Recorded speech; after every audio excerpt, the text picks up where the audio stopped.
سے ایک چھوٹے بچے نے سوال بھجوایا ہے. وہ لکھتے ہیں کہ کہا جاتا ہے کہ سورہ توبہ کے شروع میں بسم اللہ الرحمن الرحیم اس وجہ سے نہیں آئی کہ یہ سورت بھی پہلی سورت یعنی سورہ الانفال کا حصہ ہے. ان کا سوال یہ ہے کہ پھر سورہ توبہ کو الگ سورت کا درجہ کس وجہ سے دیا جاتا ہے؟ پہلا سوال ہی ایک فرضی سوال ہے.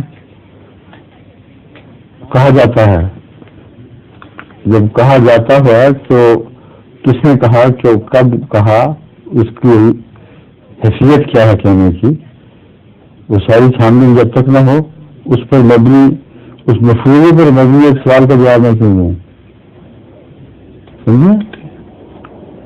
قرآن کریم میں تو ایک صورت کی طور پر دکھائی دے رہی ہے، صورتوں کی لسٹوں میں موجود ہے. 114 صورت کے نام، جب 114 کتنے صورتیں ہیں تو اس میں وہ شامل ہے.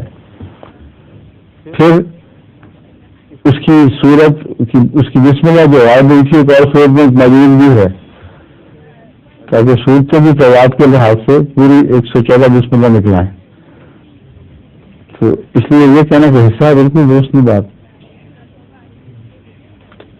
اس کی الگ صورت کا تشخص اتنا زیادہ ہے کہ پہلی صورت کا حصہ بنانا اس کے مقابلے پر اتنا وزن نہیں رکھتا. ظہور مہدیِ آخر